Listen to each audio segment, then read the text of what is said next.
guys, what's going on? It is Ash here coming at you today in Clash Royale, and today I can't really think of two better guests right now to have on for 2.9 XBOW. It is none other than AirSurfer and Dank Ganon. Ganon, how you doing, man? Doing fantastic, Ash. How about you? I'm doing great, I was mowing my lawn yesterday, so I got like a really awful sunburn. Can you guys see that right now? Oh my god, it's nasty. But other than that, I'm doing pretty well. AirSurfer, what's up, my man? How you doing? Pretty good. Thanks for inviting me on the channel again, Ash. No problemos. I'm just admiring both of your guys' profiles here, but we're going to jump straight into the action. And who wants AirSurfer? You want to go first? Yeah, sure. All right, we're just going to do one of those 2 pro videos where you guys basically just alternate gameplay. I'm just going to reload my device here. All right, so here we go in our first match here against Chapito. So what do you think? I'll ask you first, Ganon, because... Oh, against Bait. Surprise, surprise. What do you think, Ganon, because AirSurfer's playing? I'm going to ask like the person who's not playing more questions. But what do you think about the state of XBOW and more specifically 2.9 right now? And then a follow-up question is, how do you kind of compare 2.9 to ISPO? A lot of my viewers ask me all the time, which is better, you know, as if it was that simple. But we'll, you know, talk maybe about the state of the archetype and 2.9 compared to ISPO. Okay, well, so the state of XBOW right now, I would say it's rather nice. It's pretty balanced. For between the casual and the competitive community, I'd say it's pretty fair. But comparing ISPO to 2.9, I would say 2.9. I mean, not 2.9. Excuse me. But ISPO is actually easier to use. It's coming from like a lot of pros. Because of the Ice Wizard and the NATO synergy, and it's very effective against shutting down like big pushes. Especially with that rocket, but rocket, yeah. But 2.9 I think is better because of you have 2 buildings and you have a very fast cycle, plus Fireball, because Fireball is one of the best spells in my opinion right now. Yeah, no doubt, and I think that, you know, so talk about comparing 2.9 to ISPO. I feel like in ISPO you're basically just trying to get the tower down to like rocket range, you know. Yeah, it's more so like what's it called? It's more spell cycle dependent rather than like 2.9, where I think ISPO like once the tower is down at like 1200, you can just cycle 2 rockets and finish the game off. But yeah, with using Fireball, it takes like what 3 or 4 fireballs to finish the tower, and it's a lot harder to defend, I would say. Yeah. Than with ISPO. Yeah, and that was going to be like my follow-up question is, what do you think about both of this one goes to both of you, is like, at what damage do you start thinking about spell cycle? Is it like 1,000-ish, or it does? Yeah. Usually it's matchup dependent, but in most matchups, like overall, I would say 800 damage is like the key, because what's it called? Fireball log. When both are maxed, they do 400 damage. But so when you do 2 fireballs and 2 logs, it should do exactly 800 damage. But I would just check, like, say you have like an under-leveled log, I would just check the stats on that and just do some like quick calculations, and then that's when you know like how much 2 fireballs do and 2 logs do to the tower. Yeah, no, I mentioned that in a previous video too, is like, no matter what deck you're playing, pretty much know like your fastest cycle, so 2 big spells and 1 small spell, and whatever that number is like, you know, you can finish the match obviously in 5 cards or whatever. Would you agree, AirSurfer, in terms of like cycle time, fireball cycle time? Yeah, I agree with what Dank Ganon said, but then versus decks without Miner, it can be like like not much higher, but a little bit higher, just because like you can defend much easier with Tesla, Ice Golem, and just like kiting, and then they're not getting constant chip damage and more pressure versus you, so it's a little bit easier. Oh, like depending on the deck, I'd say like you could fireball cycle earlier rather than like later. Like if you're up against like a mortar miner deck, I would fireball cycle at like 1200, and like same with like a bait deck maybe at like 1200. But if it's like a beatdown deck, I wouldn't really risk it because it's a big investment, and it'd make more sense to fireball cycle when the tower is at like 800. Yeah, look at this guy laughing. Thanks for both those answers, too, though. That's really nice to kind of compare the archetypes and or what you're facing. So far in this match, like, what are you seeing, Ganon, on your end that you would do differently, or are you basically playing this matchup the same as AirSurfer? Well, I honestly in this matchup I would just cycle to expos constantly and try to outcycle them. That's usually what I do. Okay. But So sometimes they take that gamble and they use the Inferno Tower, Valkyrie, or they just use Rocket, Knife Spirit, stuff like that. Okay, so 2 different ways of handling it, but it gets the job done. So AirSurfer, it seemed like you were doing, if I read you correctly, you weren't afraid to use Fireball and Tesla, kind of unorthodox against the Princess at the Bridge, and you also switched lanes quite a bit there. Can you talk a little bit about, and Ganon, feel free to search for a match, can you talk a little bit about that matchup kind of in hindsight? So versus the princesses, like sometimes they'll like go with Princess Goblin Gang right after, so it's good to maybe Fireball in case you prediction that, and then if you do Tesla, like then they're killing your Tesla, they'll log it, and then you might have to use your log or just like Fireball, which is even more elixir versus it, and then they get you in kind of a weird cycle. They'll get another princess down, throw a goblin barrel. But it's like not super hard to defend against that since you also cycle super quickly, but you're just using up more elixir. And you kind of want to kill the princess, cycle an expo, and then if they rocket, try and cycle back to another one. Mm-hmm. Yeah, you made it look pretty relatively easy there. And now we have a giant matchup, maybe a Sparky deck. I'm just going to wait. I didn't want to overcommit there with like a Tesla and stuff. I think it's his giant graveyard. Okay. Interesting. I wanted to get your take. Ooh, 3 Musketeer? Yeah, that's what it looks like. Probably Giant 3M then, yeah. Yeah, okay. It's been a while since you've seen those bats with a giant and you think 3 Muskie, right? Well, this will be interesting. Yeah. Ooh. Okay, so what do you guys think? Great time to ask, what do you think of the new 3 Musketeers? I still think they're weak. Yeah, I think they're weak, but like there are some really good 3 Musketeer players that will make it work on ladder just because, like, I mean, people like and someone named Tomoya, they're both really good with them and they've always been using them. So I think there are like certain players that are going to do well with them. But I mean, also Osama, I think. Oh, yeah. He was really good with Giant 3M. Yeah. So this deck, yeah. So we should see a little bit of it, but yeah, I don't think much. Yeah, I think the consensus seems to be, from people that I've talked to too, and it seems like you guys kind of agree, is that like they're nowhere near as good as they used to be, but they're better than them when they were 10 elixir. Yeah. So against this matchup, Ganon, are you going to... Okay, so in terms of your Fireball, you're not too scared, it doesn't seem like, to use it whenever you need it. I used it in that sense because I knew he'd use Giant and Minions. Yeah, I wasn't going to put Tesla instead. I think Dank Ganon just won right there with the Fireball log. Yeah, that was an overcommitment. I don't think I should have done that. No, I think I can still defend. Yeah.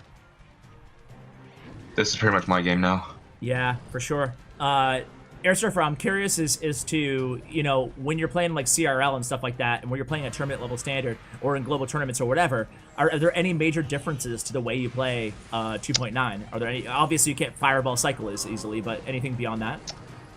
I'd say in like competitive matches, I'm playing like way more defensive, and you really have to wait, like know their cycle like exactly, because they're like, I mean, I'm not saying that, well, they kind of are better than the players on ladder, but you also like know what deck you're facing and you know exactly what to do. But then versus like the better players, they're making different plays, like sometimes predictions. So I'm just playing more patiently against them. Yeah, and they're I think I can relate to that too, by the way, because in competitive, it's you're sort of sometimes like in the sense of like playing like more defense and offense, just because of like it's more tense. No, I'm in the game, by the way. No, I totally get that, because it's like I feel like making riskier plays. Obviously, it's a more high pressure situation, but beyond that too, it's like, especially competitively, you know, these guys like planned for you, and you know, and they know everything that you've ever done. So it must just be, I don't know, it must be challenging. At the same time, I wonder if you're looking to switch up your game style just because you know how much coaching they do in preparation. Yeah, it's a lot of work. Yeah. like AirSurfer, obviously, I noticed that even though you're considered, one of the best Expo players in the world, that you didn't play Expo a ton. You played it a lot compared to most players, but like you had to diversify a lot in CRO. Yeah, well, recently I haven't been playing much Expo. I've been playing a lot of Golem, Royal Hogs, and Royal Giant, but at the end of last season, I started using Expo again on ladder and did pretty well with it. Cool. And it looks like you're going against a RG deck. Maybe here, perhaps, P.E.K.K.A. Oh, yeah. Huh. I'm not sure yet. I think it's P.E.K.K.A. Yeah, it's P.E.K.K.A. Ram Rider. Yeah. I should have known. So how do you guys feel about this deck? I feel like, as someone who plays the P.E.K.K.A. Ram Rider deck, but certainly not against players of your caliber, I feel like they have a little bit of an edge. I feel like I'm not too scared usually. It depends if he has lightning or poison, I think, because recently a lot of people have been using lightning in this deck, which just makes it harder because they can instantly kill the Tesla or just get a ton of damage on the lightning Ranger tower. Lightning pretty much shuts down the Tesla. Like, I think what you really have to do against the lightning is just like have another Tesla in cycle, like have it pre-planted. Yeah. That's what I would say. But I think most people with this deck, from my experience anyways, they usually have poison. Yeah. I don't think we haven't seen the poison yet, but we'll see. There's the P.E.K.K.A. So a good P.E.K.K.A. Go ahead. Sorry again. That's my fault. No. I think usually this matchup is you can pretty much draw this matchup easily because the only offense they really have is the Bandit and the Ram Rider. Those are like the only things that can really get to your tower. Other than that, you can pretty much shut down everything. But I think we're obviously gonna go for the win. So. Yeah, for sure. Yeah, what I do, like, I don't know if you if I'm the P.E.K.K.A. player, I basically play a little bit more defensively and just save P.E.K.K.A. every single time for Expo. But it's tough too because you guys can obviously outcycle. So we'll see how this guy plays it. Yeah, that's the correct play because usually when you play Expo, it's best to put the P.E.K.K.A. like in front of their tower, like not closer to the Expo because one, they won't have enough elixir, and two, their push will just get wiped out because of all the cycle cards, the logs, and the fireballs. Yep, and this time he Ram Riders here, so this could be an opportunity. Ooh. Oh, and he does it. Oh, no! Yeah, I thought he was going to E-Wiz behind the Ram Rider, which is why I fireballed, but he didn't. Not a bad play there. Still had the elixir advantage anyway. Yeah, but I'll have to switch lanes in a second after this defense, I think. One thing, while we watch this match here, one thing I did want to cover is because I got a lot of comments asking about the other like quintessential free-to-play deck out there, 2.6. And I asked you this off-air again, and if you could kind of maybe break down in a nutshell how you handle 2.6 as a 2.9 player, because I don't think we'll probably go against it here this high in ladder. Okay, well, so against 2.6, there's like two different ways you can like kind of create an offense, and one is more defensive where if they just hog, you can just play Tesla, and then you can start making your offense from there. But the only problem with that is they can either just fireball, Ice Golem, the Expo out. But in the other situation, you could just use like, if they hog by itself, you could just use skeletons and then commit an offensive Expo on the opposite lane, and just hope that they don't have enough elixir to fully defend it. Because sometimes that works, and that can be the winning move to the game. And then also like don't be afraid to like spell cycle if it's like at 2k, because if you can defend perfectly. I mean, if you defend perfectly, you should be able to fireball cycle at like 2k. Okay. It's kind of crazy the way it sounds, but you can do it that way. Dank, when you said defend the hog with skeletons, that's the way like I usually win. If they don't log and you kill a hog with skeletons, you win almost every time just because it's a +3 trade and then you outcycle them. Okay. Yeah, exactly. That's a really important key then. And by the way, what an ending to that match. Good job, AirSurfer. I was like, as soon as I asked the question, I was like, holy crap, the match is getting really good now all of a sudden.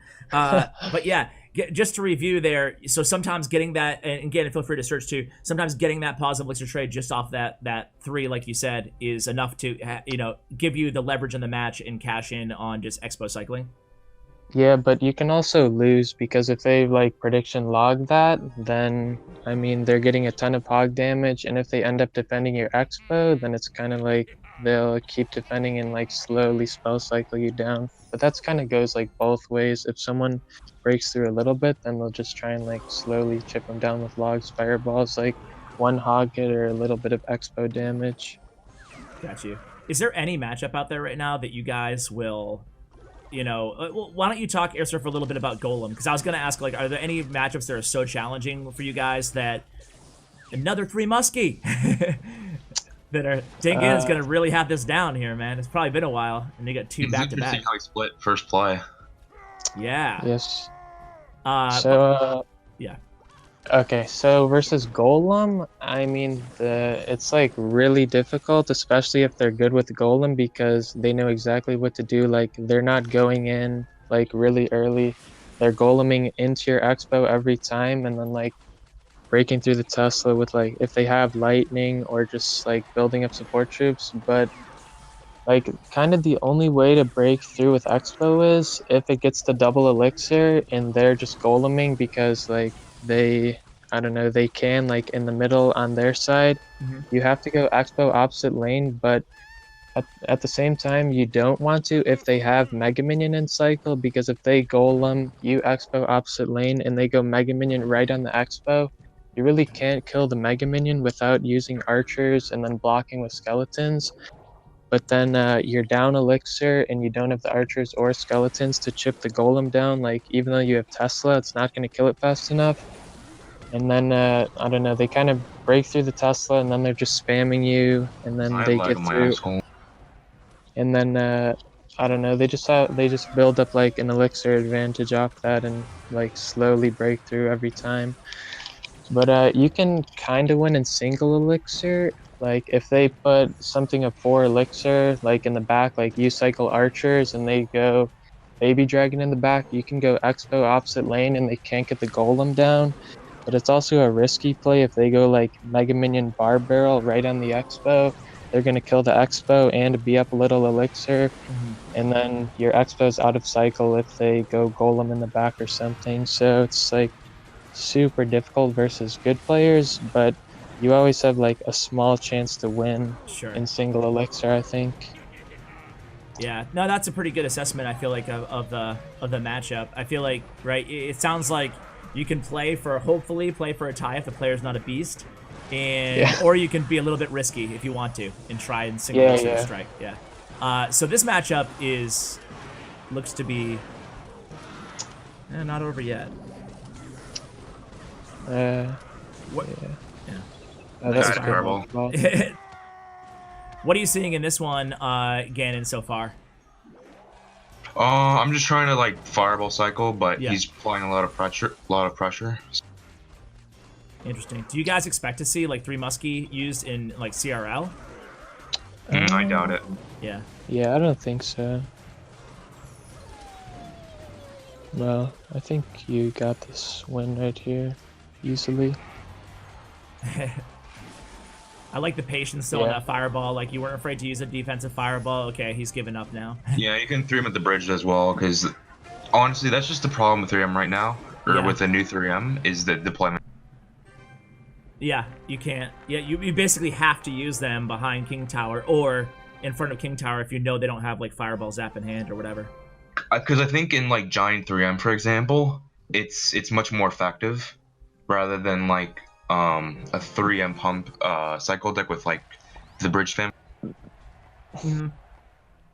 No, yeah, I hear that. I saw a few like Royal Hog 3M decks too winning GCs, but I've seen like every day that goes by I see less and less, I think, winners in grand challenges with 3 Musketeers. So I think people are trying them but then realizing, yeah, I can win with them, but I don't, you know, they're not that great.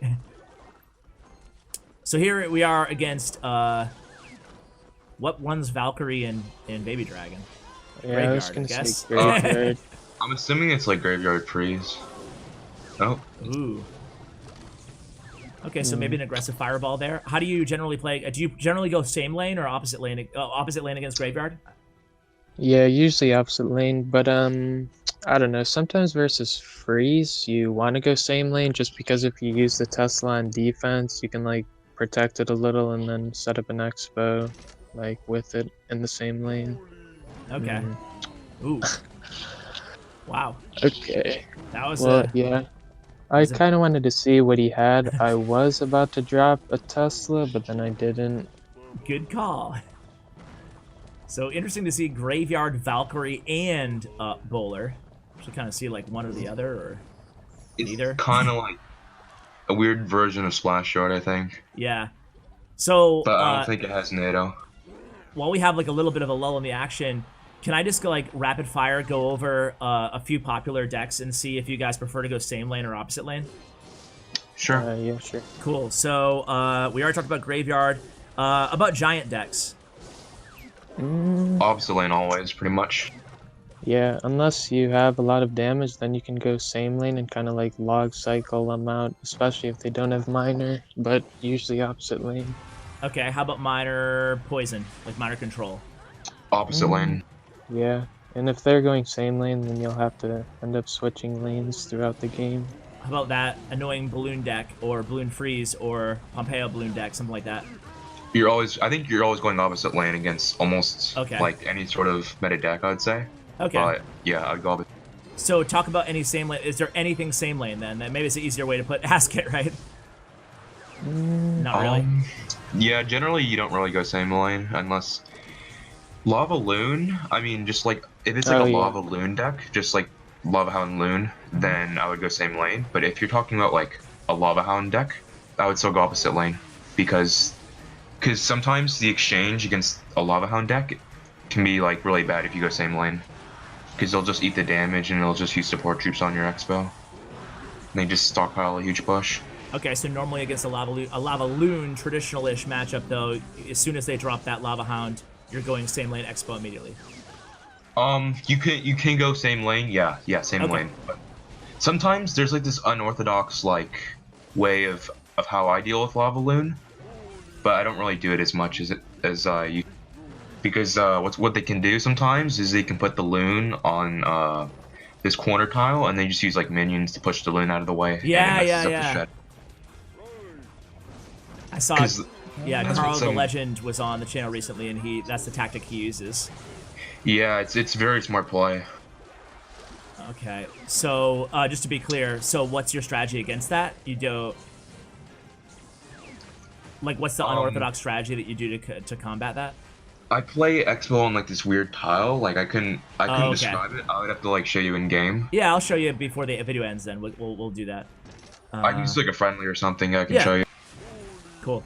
All right, so here we go against this. I noticed that you're being AirSurfer. That is, you're playing like you're using aggressive fireballs when he gives you any value. Is that just to kind of chip away at the tower and hopefully get a lock on with Expo? Yeah, because if you kill something fast, he like might not react in time, and then it locks on the tower. But I might be able to break through. Just watching his playstyle here, Ganon. Do you like notice any differences like after watching a few matches now from AirSurfer that you're like, oh, he just plays a little bit more X or Y or Z than I do? Well, I think he plays he plays more aggressive than I do. Just probably because of, I'm not sure exactly, but I think he plays a little bit more aggressive. I prefer to play more defensive in tie matches. But yeah, I think in this instance, I would just keep playing offense the same way he did. I was gonna say I don't really like tying, so I mean.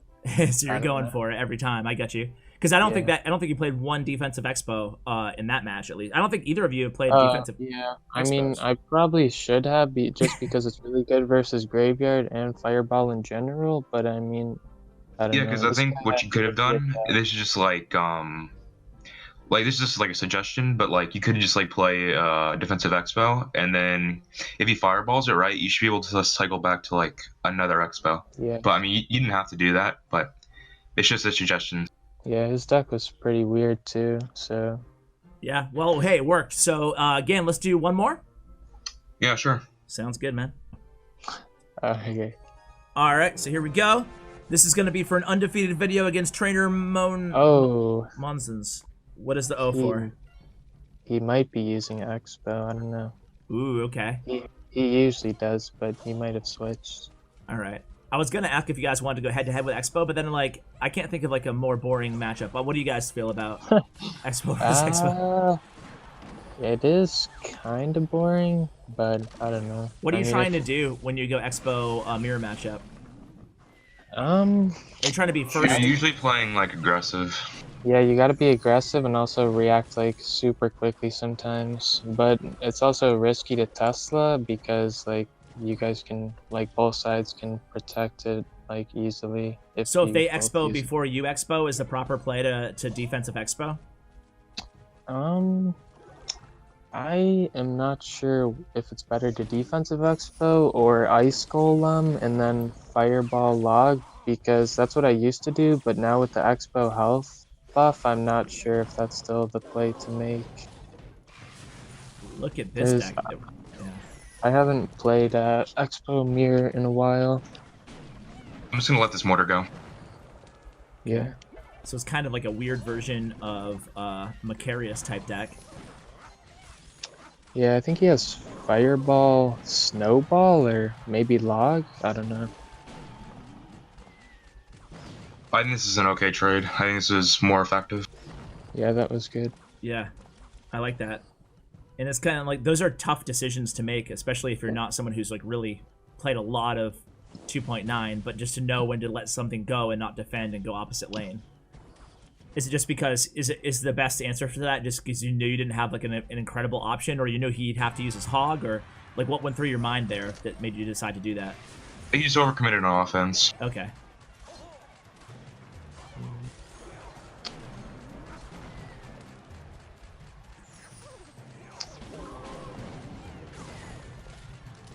Nice job with the skeletons and the ice spirit, keeping that mortar distracted as well.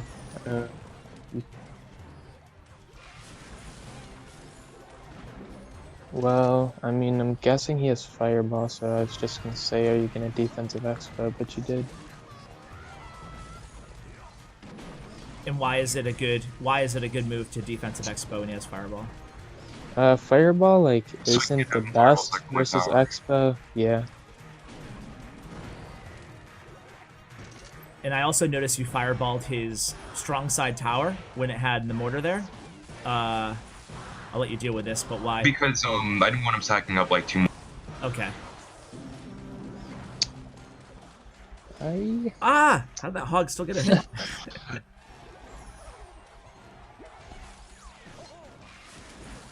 Oh, Muskie. yeah. Still on. Oh, that was a bad hog. Yeah, kind of. Good skeletons though. Yep. And that's what we talked about, the skeletons. Mhm. So things about 30 seconds in here. Damage is pretty even. Both players playing pretty fast cycle decks. Maybe go for Fireball Log? No. Okay.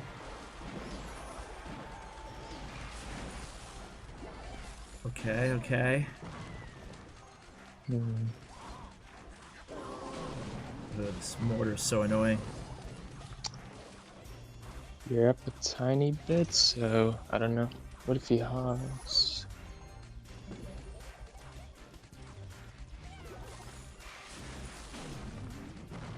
Okay, nice distraction. He opts not to hog there and to play some defense instead.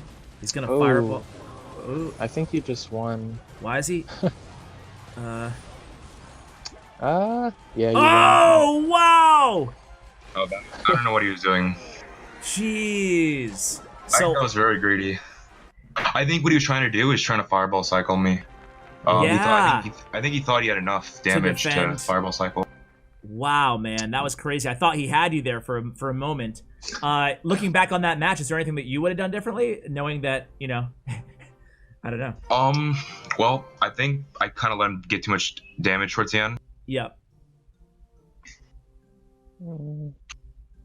I don't know. There was that one mortar when he put the musketeer like in the middle on his side up at the river. could you have hit the fireball on the musketeer and the mortar? That's what I was thinking. Do you remember that? Yeah, I was trying to do that, but I think I kind of delayed it too much, and Okay. Sure. I got just the Night in the Hog. Hey, well, guys, can't complain about an undefeated video, so thank you so much for both coming on. Again, it's a little bit of a long one, but I really, really enjoyed having you both on. So big shout out, of course, to AirSurfer and Dank Ganon. Guys, do you have any like shout outs or anything, or anything that my viewers should know about? Well, I don't know. All right, well, Yeah, I'll include your can. Twitters. If you think of anything else, let me know, and I'll include it in the show notes below. But thanks again for coming on, guys. Big shout out to Dank Ganon and AirSurfer. Check out their player stats and profile as long as their social. Thanks again for coming on, guys. Check out AirSurfer and Dank Ganon's player profiles, thanks to statsroyale.com, and their social media information. Make sure you give these guys a follow. Two of the best players in the world, Expo or not. Thank you so much for watching, everybody. A huge shout out to Bren Chong, my YouTube partner as well. Check out his information in the description below. Thanks, and as always, take care, guys.